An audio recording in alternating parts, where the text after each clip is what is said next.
Welcome back to Just Scott Radio on BJPenn.com. Episode 161 is live at UFC 300. First up, we're going to be joined by Jim Miller to preview his fight against Bobby Green. Really good job with Jim. We've been doing this for a couple of years, and to finally get the chat ahead of UFC 300 is obviously really special because he's fought in UFC 100, he's fought in UFC 200. This is something he's wanted for a long time. Then he finally fights Bobby Green as well, which they've been matched up multiple times. So he's really looking forward to this fight and finally getting a chance to fight a ranked guy because he knows he can get on that run. And we kind of talked about his career and he kind of knows this is kind of it for him. It's coming to the end, but he thinks a winner of Bobby, all of a sudden he can go on a bit of a title run, especially with his name and his following. And then we close things out talking to Cody Brundage, preview his fight against Bo Nickel. Really good chat with Cody. He knows not many people are picking him to win. He's the biggest underdog on the card. Probably will be one of the biggest underdogs in this entire year at every UFC event, but he has confidence. He knows Bo's really never been hit. He thinks he can, if he can make this a fight, he can really find the quit in Bo and get a big win and kind of really propel his career up to the next level. But be sure to share the show, subscribe, and tune in next week for another episode of Just Scrap Radio. All right, we're doing UFC lightweight Jim Miller, who's getting on UFC 300. Jim, how's it going, man? It's going well. It's going well. We've been doing these for like a couple years, and like everyone who kind of always thought 300 was a stretch. Like, is it pretty crazy? Here we are, like what, 2.5 weeks out now from it, like that it's finally here and like it's a reality that you're on the card. It's honestly in the lead up, it all feels the same. So it's obviously cool. I'm excited to be able to be on the card. Yeah, but like it's just another fight, like that's the crazy part is it's in the grand scheme of things, it's neat, but it's not like, the end all be all. And we did an interview after your last fight, and then like an hour later, it kind of I even texted you, kind of got the call that it's going to be Bobby Green. When Are you happy with that? Because I know we've talked in the past that like maybe be a bit reluctant just kind of with everything that happened. Like, were you surprised with Bobby? Because I know Matt Brown was really pushing for that. Yeah. Like you said, you were happy to go to welterweight. Like, were you surprised the UFC settled on Bobby? I was. It caught me a little bit off guard. We've tried to have this fight 3 times in the past, and one thing or another has happened on his end. And it sucks, and it's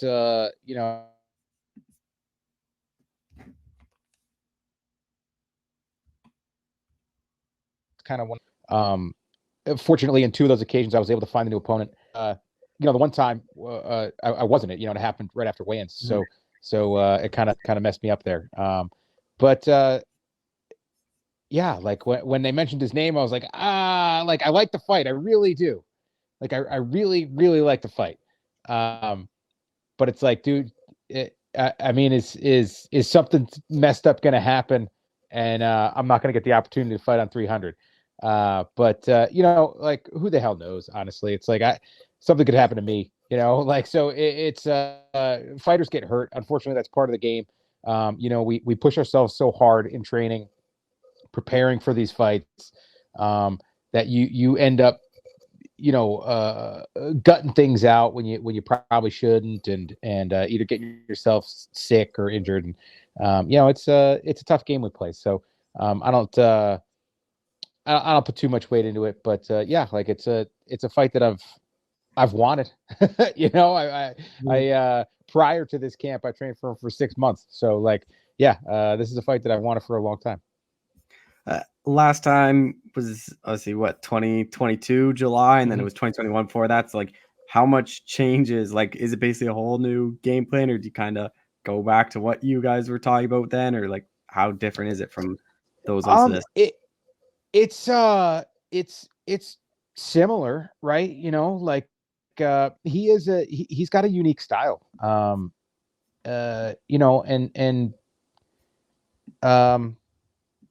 Yeah, like he poses some interesting problems, inside the octagon, but it hasn't really changed, from the outside looking in, like it hasn't really changed. So, I'm approaching this fight the way that I approach every fight. And that's like, my number one goal is to be healthy, on fight night, not dealing with any injuries. Number 2 is to be in good shape. and those two things are super easy. And then as long as I don't get carried away with in training with the other stuff, but then it's like be sharp and good, and be drilling the things that I'm good at, which I've been doing, and mix in a little bit of having some opponents or training partners rather mimic my opponent, and that's the last thing I really worry about. There's obviously a game plan that we've got, and it's really, it always comes back to making it a fight that I'm typically in, and making it tough, making it difficult, making it a fight that pushes the pace and pushes cardio, and that's the goal, to press him and make him work the whole fight and hopefully capitalize on an opportunity. I know originally, like when you were kind of first throwing out 300, like a couple of years ago, it was always the retirement fight. Like you want to be on it, especially for the retirement fight. Like, is it still as special as you thought it'd be, or has it like a bit kind of been taken away that it isn't, like that you are going to keep on fighting because of the success you're still having, like your career's still going? Well, yeah, like it's definitely different. It's definitely different than what I thought it would be. Like I didn't think I would be.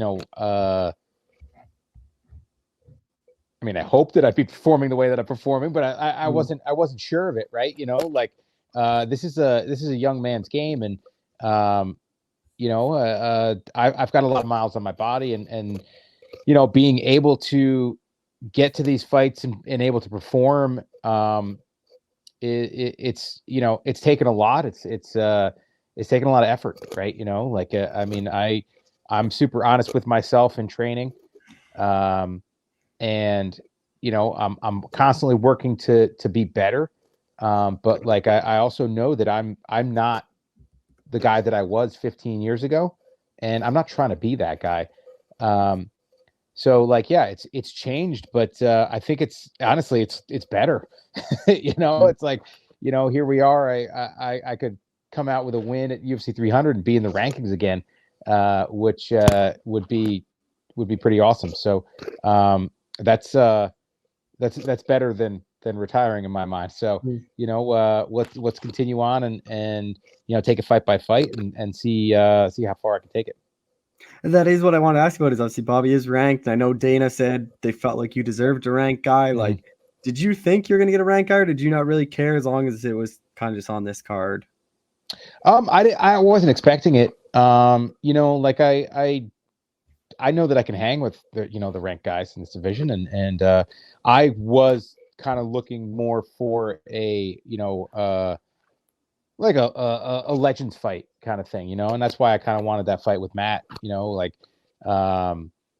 a stud, been around for a long time. I think he's got the most knockouts at welterweight. High up in there with fights and all that stuff, and I think that would have been a fun fight. Fun fight for the fans. Well, and that's kind of what I was leaning towards. I didn't want to be welcoming some newcomer to the UFC at UFC 300. So that's kind of the way that I was leaning. But yeah, being able to fight a ranked fighter is awesome, and to hopefully get my opportunity to finally fight Bobby. A guy that I have a ton of respect for. It's hopefully everything works out and it's a fun fight. With 300, like you were one of the first couple fights on it. What have you kind of made of how the card played out since? Because like I feel like it had like too high of expectations, because like I feel like everyone was expecting it to be like so good, but I think it is like probably the best card they've done. Like you look at like it's Garbrandt Figueiredo was opening it, like you and Bobby, like Jalen Turner Moicano is on like the early prelims. Like it doesn't really get like you don't look at cards and it's that stacked. Like what are your kind of thoughts on 300 as a whole? It is stacked. What I think it's 12 current or former champs, something like that on the card, which is I'm pretty certain that's unheard of. So yeah, it's the card really came together, and it's one of those things. Like I personally, it doesn't really matter where I am. in my mind on the card. Like, I just want to get the opportunity to fight. Obviously, like, fighting main card is great. You know, fighting in front of when everybody's there and all that stuff. But the way that most fans consume the product these days, it's like it doesn't matter where you are on the card. You know, they're gonna get to see you. So yeah, I'm just it's just another fun one to be a part of, and I'm excited to fight in front of a crowd again. You know, it's the second fight of the night. It might not be the biggest crowd, right? But like, there still should be a decent amount of people there, and you know, like, yeah, the Apex is good and bad. You know, there are some positives to it. The in and out, like, hey, you go in, you fight, you do some press, you get out, you get paid. It's great. But you know, this sport was made to be, you know, done in front of a big crowd, you know, and yeah, like I'd prefer to be in front of a big crowd the rest of my fights at this point. You know, there's going to be a handful left, and yeah, I want them all to be on bigger cards. Have we made any more progress on Bruce Buffer's introduction? I know John Hannock said he'll say it at the ceremonial for you if Bruce doesn't do it, but like, you guys are only on ESPN Plus. It's like not like you saw it on TV, so like maybe he decided to do it. Yeah, you know, yeah, it's just ESPN Plus, and yeah, it should be easy enough. I don't think there's any like fines, you know, for swearing on ESPN Plus. So I haven't heard anything new. You know, it's not all up to him. I think I'm gonna have to get into Dana's ear, you know, fight week, and I'll, you know, tell him like it's got to happen. It's got to happen. You know, it's like I'm one event. You know, like yeah, like maybe I've got to have Joe Silva text Dana and tell him to do it. You know, for me. So maybe I'll have to pull out some strings. You know, pull some strings and see what I can get done. But I'm confident. I'm confident it's going to happen. With Bobby, like, he has that kind of odd style with the hands down, kind of how he moves. So like, how do you kind of get ready and deal with that? Because it is like not a style you kind of see every day in fighting. You're like, you really fight all the time. Yeah, you know, it's not. I've never been the type to get emotional. I've never been the type to get frustrated in a fight, and I can see if you are that type. You know, and you start missing a couple shots because he's got good head movement to get frustrated. But I'm expecting, you know, him to get his head off the line if I don't set things up and if I don't, you know, penetrate on my strikes and stuff. So you know, it's tough because you know, I have training partners that can mimic it and you know, really good guys. And the problem is when they do that, I end up catching them good. So, you know, because it's hard. It's a hard style to mimic, and you know, so like, yeah, I'm feeling confident with it, right? I know that they're not doing it to the level that he does it, but you know, he's coming off of a pretty bad knockout in his last fight. So all I need to do is catch him once, you know, and that's kind of what I've been telling myself these last couple of years, and it seems to be working. That it only takes one. So you know, I'm willing to set it up. I'm willing to be patient and make my shots count. How do you kind of see it playing out? Like, I know you're obviously a finisher. I think you tend to have the advantage on the ground. Like Bobby as of late is like getting a lot of finishes too, which is kind of like odd because he used to be that decision guy. So like, how do you kind of see this one playing out? You know, I don't know. You know, like game plan wise, yeah, I'd love to be on top. You know, and press him, land some strikes coming in, get on top, go to work on top. You know, it obviously, you know, it's no shock that I'm gonna be throwing some kicks in there as well, and And yeah, you know, like I'm just going to try to go in there and like I said, not overcommit to landing those big shots to the head, you know, right away, wear him out a little bit. Yeah. And keep that pressure on him and, you know, try to frustrate him make the mistake and pounce on something. He obviously is ranked 14th, but like, what do you think a win here does for you? Because all of a sudden, like, I know a lot of people want to fight you anyway just because of your name and stuff, but you get a number beside your name, like, I wouldn't be surprised if a lot more people start calling you out, especially guys higher up than you too. Like, Yeah. if you do have a rank, if you do have a number beside your name. Yeah, that's exciting. You know, like that's always been the fun part to me. Like I want guys to want to fight me. I want guys to be calling me out. Like that's what we should all aspire to, right? That means that you're doing something right. So yeah, there's a lot of interesting fights. You know, the guys who are ranked, you know, ahead of him, and a decent amount behind him as well. I mean, obviously, like where I'm at right now, I'd like to continue. You know, I'd like to be climbing. Right? There's not a lot of time to waste. You know, fighting guys that are behind me at this point. So yeah, like you know, if I get that win and just keep slugging away, I think that the rights. It's only another one or two after that, and maybe I get my opportunity.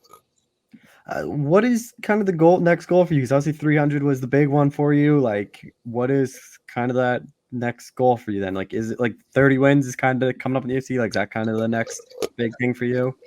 Yeah, that one's there. You know, I think this might be breaking, but like, you know, I don't know if I want to fight more than 50 times in the UFC. Yeah, as silly as that sounds, right? You know, so like, yeah, another year or two fighting 3 times a year.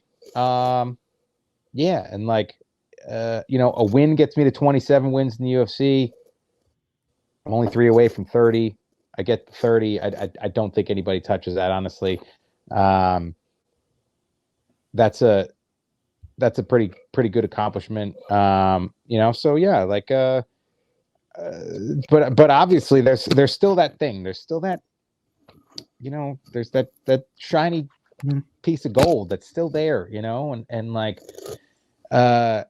you know, the 40-year-old, 41-year-old vet that's still around, still finishing fights, gets into the rankings. You know, we've seen it time and time again that the number next to your name, honestly, it only means a little bit. Mm-hmm. What the fans want to see, and what the UFC is willing to get behind is the biggest contributing factor. So yeah, like I'm still gunning for that belt, man. Like it's still there. I know what I'm capable of. I know when I am on, I can beat anybody on the planet. And yeah, you know, like it's like I said, it's a matter of going out and having a couple good performances, getting the right fights, and yeah, and the fans getting behind me, and then who the hell knows how far we can take this. I guess, what is this, 44th UFC fight? 44th, yeah, yep. Kind of 50. Would that be like the next kind of like maybe retirement? Like 50? Yeah. There's if I get to 50, that's it. Like I'll tell you right here, right now, if we're talking before my 50th fight, that will be my last fight. It doesn't matter. It doesn't matter either way, because I want to be able to still walk when I am 50 years old. Yeah. So. Just a couple more things. Like you mentioned the belt there. Like if that never happens in career, like would that bug you at all with your career? Like I've talked to some fighters who they were like, where they pretty much said like, I just fight because I enjoy it and it pays good, and like the belt's never been kind of something they cared about. Like, would you still be happy with your career? Like, would there still be that one thing that like, oh, I never got the belt or never fought for the belt or anything? Oh yeah, absolutely. You know, that was always the goal coming in. You know, and like I was close. You know, like I was super freaking close. You know, who goes 9-1 in this promotion, and especially at that time, and doesn't get an opportunity at the title. You know, and it's all about timing. And but you know, like my road went a different way, right? Like you know, I dealt with some really stupid stuff fighting really dangerous guys. Um, you know, and some of it was them, and some of it was just freak accident type stuff, or freak chance. But you know, I carried myself through it with as much grace as I could, and you know, and then I got bit by a tick, you Yeah. know. So it's like, uh, never in the world could I have expected my path, my career to be the way that it's been. You know, and it that the title was the thing that got me into this. That's what I always wanted it. I always wanted it because I wanted to be the guy that everybody wanted to fight, you know. But if I could be a guy that inspires people to get through shit, Mhm. right? To keep moving forward when things are really difficult, you know, then and have an impact on people's lives, then you know, that's pretty meaningful to me too. So it, you know, it if that's the way it is, you know, and that's what the crowning achievement of this career is, to tell people, you know, just to like, hey man, you feel like you're in cement up to your knees, you know, the only way to get through it is to keep walking forward and to keep moving forward. And you know, and that's what I always try to do. Like I've had those tough times, I've been through the difficult shit, and I just kept moving. And fortunately I was able to, you know, move my way out of some of that stuff. And yeah, like it's maybe the journey is more important, you know, Mhm. than just that crown jewel.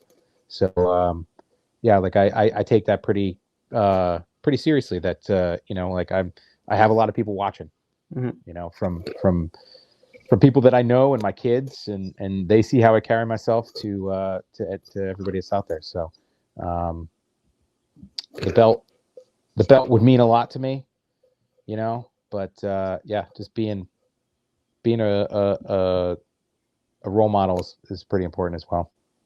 Well, Jim, I think that's the perfect way to end it. So thank you so much for doing this. I appreciate the time as always. No problem. Thank you for having me. All right, we're jumping UFC middleweight Cody Brundage, who's fighting at UFC 300. Cody, how's it going, man? I'm good, man. Thanks for having me. Yeah, always enjoy talking to you. This is obviously a big one for you. Like, what were kind of went through your head when you got the call that it was Bo Nickel and UFC 300, like kind of two big things at once? Oh yeah, big opportunity. The Bo fight as a fight that I've discussed with my coaches before. That isn't a fight that I mind. I think it's a good matchup, and so my coaches knew that that was a fight that I wanted. And it being on 300 is just kind of like cherry on top. Obviously, a huge card, biggest card ever, is what they're saying. But yeah, it's a great opportunity. I'm excited for it. And I felt like, my coach called me and said, "Hey, I have a fight offer for you." And I was like, "Is it Bo Nickel at 300?" And he was like, "Yep." So I kind of had a feeling, and just worked out. So happy, and we're getting close now. Just quickly on your last fight, like, what do you kind of take away from that one? Like, obviously, a very, I know we talked after, like, you get the slam, and then there's another slam knockout. Like, it was right before, or right after you. I can't remember the exact order, but like, to get that big win, like, what do you kind of take away from that fight? Yeah, it's just kind of confirmation that I'm figuring it out, and having good moments, and obviously the result was awesome. But the way I felt in the build up to the fight, the way I felt in the cage, I mean, it was only a minute and a half fight, but I felt more patient, I felt more present, which were all things that I was looking for, and I feel like bode well moving forward. Um, but yeah, it was good, man. Obviously, getting a finish in the UFC is never easy against an undefeated prospect who'd finished everyone he'd ever fought. So there's some parallels between this one coming up and the one I just had, and I'm excited to keep the momentum going. What have you made of Bo's like kind of run, like including the contender series, like obviously 4-0, including that, but like the level of competition, like it obviously isn't that high, and he's kind of just running through these guys in like a minute. So like, how much do you take away from his fights? Like, what do you make of those wins? Yeah, they show that he's a gamer. He's getting finishes in the UFC. It's not easy to do. Um, I think nobody was really questioning if he was gonna be able to perform, right? You look at what he did in the NCAA's, and I don't think anybody can really question if he has the ability to perform under the lights. But yeah, his competition obviously hasn't been the best, but that's part of where he's at. You can't feed that guy. Everyone's mad. They want him to fight Hamza, or they want him to fight him. These want him to fight Mm-hmm. these super high level guys, and the UFC would be foolish to try to pull the trigger on that right now. It's just not a great idea for a guy who hasn't been in a real fight yet to try to jump the gun and fight somebody like that. So, I'm a huge step up in competition. They had him booked versus Trayshawn at one point. I think his last fight, he was booked against Trayshawn. Obviously, Trayshawn fell out, so he fought Val Woodburn. That's kind of out of his control. But I finished Trayshawn in the first round, and that's who they're giving him now. So I feel like it's a huge step up in competition.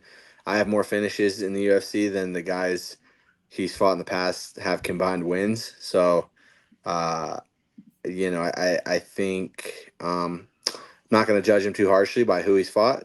He's done what he should do to those people, but I'm a different animal than those guys. So uh, we'll see how he handles it. I, I'm sure it's no surprise, but like a huge underdog, like it's kind of absurd where they have you like plus 1,000 is like crazy for like what Bo is. Like I imagine you knew you'd be the underdog. Like, are you surprised it's that wide and that big? I think it's silly. I'm not surprised, right? Like that's kind of the way hype is, right? I'm not surprised. I was laughing. I was talking to Anthony Smith a couple days ago, and I was like, "Hey, man, if you think I got booked to fight you tomorrow, you would be less of a favorite than Bo Nickel." And he kind of laughed. He's like, "Yeah, probably." So it's just it is what it is. That's what people think of it right now because of what he's done in the past and the hype and what everyone's telling them about Bo Nickel. They're all saying this is who Bo Nickel is. For anyone to be a minus 1400 who's never been punched in the face, uh, it seems kind of ludicrous, right? Like nobody has any idea how he's going to react, including himself. So um, I'm not surprised though. I anticipated it. I've been an underdog, I think, in every single one of my UFC fights, except for maybe when I fought Cedricus. So, uh, nothing new. With Bo, like what he is kind of like this weird, like it is hard to like, is it hard to kind of game plan? Not really game plan, but like get ready for him. Like there isn't a whole lot of footage on there. Like you don't know what his cardio is like if it hits the second round. Like you don't know what he's like if he gets hit in the face. Like he's never really been punched. Like is that kind of hard? Like there is all these questions around him, or is that like I don't know. Like is it hard preparing for it just because there are so many questions around him? I think it's easy to prepare for him. I don't know if it's easy to fight him necessarily because the preparation is just make him answer those questions, right? Make him answer the question of how he's going to do when he's in a real scrap. Make him answer the question of what's his cardio going to look like. Make him answer the question of what's he going to do when guys continue to get up when he wrestles. So the game plan is easy. The preparation is hard work, but it's easy. Making it happen, maybe that's another thing, right? No one's been able to do it. There's obviously a reason for that. It's not because he sucks.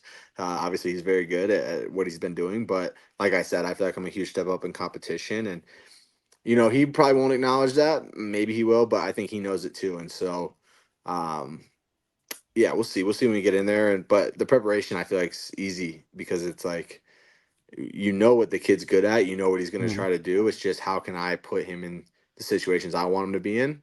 Maybe not easy to execute, right? But the preparation's easy for sure.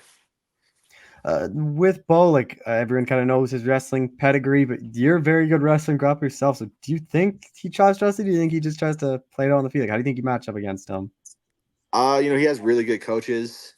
He's not a dumb guy. I wouldn't be shocked if he tries to mess around on the feet a little bit, but wrestling is his bread and butter. Wrestling's what's got him here. If he watches any of my fights, whether I win or lose, if you stay on the feet with me for too long, you're gonna get caught. I've lost fights. I've won fights, but most of the fights where guys are on the feet with me for a prolonged period of time, I can find their chin and hurt them. So I don't see him really playing that game too much. That's dangerous for him. I'm sure he thinks like, oh, I can just run through him with my wrestling. He hasn't been stopped from doing that yet. So regardless of what my wrestling is, the benefit of being a three-time D1 champ is that you don't really have to worry about other people's wrestling, right? Like in his mind, he's supremely confident. I think that's probably one of the best things he has going for him. So yeah, I think he'll try to drag it out, make it a obviously use his striking, but to get to his grappling and try to find a finish on the ground. But I feel like I'm well prepared, and I don't think that I'll stop every single one of his takedowns. I'm sure he will get some takedowns, but I feel like I'll be able to get back to my feet and put the pace back on him for sure. And for you, like not only being a part of this card, but like I know when they last showed it, you guys were opening up the main card, and I know a lot of people weren't too thrilled just because like you look at the guys that you guys are ahead of, but like for you, like what's that like to be not only just on this card, but that spot like opening up the main card? Yeah, it's awesome. Like I said, it's a huge opportunity. We'll see if it holds, right? Like, I mean, it's awesome. I'm not going to apologize to people because they're upset with me. I don't make those decisions. I just prepare and try to be ready to fight. And I know people are upset. I can understand why people are upset, but at the same time, I can't because if my fight's so bad, if this fight's such a squash fight, then wouldn't you rather have a better fight and you get to watch it for free? Mm. So like by me being on the pay-per-view, you're getting a fight that you are all saying is better for free on the prelims. So people are silly. They don't even really know what they're saying half the time. So it doesn't really make sense. But like I said, I'm not going to let people steal my joy from, a cool moment for me. And uh, the people that I'm cool with and that are supporting me are obviously pumped. And it's going to be exciting, man. Like I said, it's a huge opportunity, really good place to showcase it. And the truth of the matter is there's a lot of great fights on this card, but I go out there and knock Bo Nickel out, and the headline coming out of UFC 300 is Brundage beats Bo Nickel, regardless Mm. of what happens in the other fights. And I feel like people are kind of missing that. But that's fine, we'll see on Sunday morning. Do you feel like there's not much pressure, if any at all, on you going to this one? Like you've had your back against the wall, like you've lost 3 in a row, like you needed these wins, like to kind of keep your UFC job, and then like just based on the odds, like not many people are giving you much of a chance. Everyone kind of expects Bo, the way people are talking, everyone expects Bo to run through you in like a minute. So like, is there not a whole lot of pressure? Like, does that make you fight like more free and like kind of not worry about so many things? Yeah, pressure's funny, man, because when I fought Cedricus, I was like, my job's on the line. If I lose, I lost, kept my job. When I fought Malkoon, I was like, my job's on the line. That fight obviously went weird, and I still had my job. And then this last fight, my job was definitely on the line, but I just didn't really think about it. I didn't really feel the pressure of that, and it was one of my better performances. And so there's always pressure because I have high expectations for myself. Like I said, it's a huge opportunity to kind of change my life and my family's lives.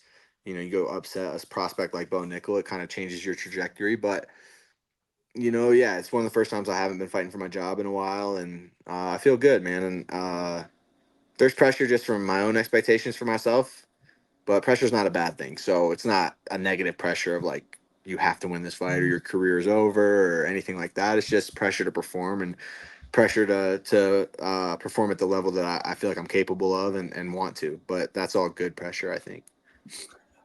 Corners, it's just kind of the usual, like Mark, Dustin. Kind of who else is it Yeah. then?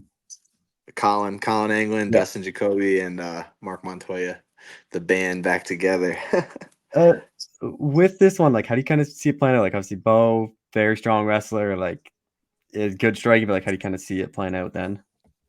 Both super explosive. I feel like there's a few guys in the UFC that we see like that, and the thing about being explosive, it's really awesome in the first 5 minutes, but then as the fight goes on, you just can't keep that uh, explosiveness through 15 minutes, especially if you're wrestling really hard. And so I expect them to come out hot and there'd be probably be a little bit of chaos early and for me to make him work and him to get to his takedowns and me to get back up and him to get to more takedowns and me to get back up. And it's just an exhausting game plan on his side. And, I'm confident in my cardio and in the up down. And I feel like, as that goes on, one, it's demoralizing for somebody who's like, Mm. man, I run through everybody with my wrestling. If you're not able to necessarily have success doing that, and then two, he's outclassed on the feet, and you start getting hit. Like whether you have great cardio or not, getting hit in the face kills your cardio. And then desperately wrestling becomes, like I said, I'm not a 3-time national champ wrestler, but I'm a good enough wrestler that if you're shooting desperately, you're not going to take me down. And I think I get him out of there. I think maybe late second, early third, I get him out of there. But it's definitely going to be a grind. It's going to be grimy. It's not going to look pretty. It's going to look maybe rough for me sometimes. But, I feel like understanding that it's a 15-minute fight and not a 5-minute fight is something that plays in my favor. And I just think, if it was an NCAA wrestling match, I'd be like, shit, Cole, we're out of luck. But it's Yeah. not. There's way more things that go into it. I'm way more dynamic on the feet. I'm explosive. I'm fast. I'm super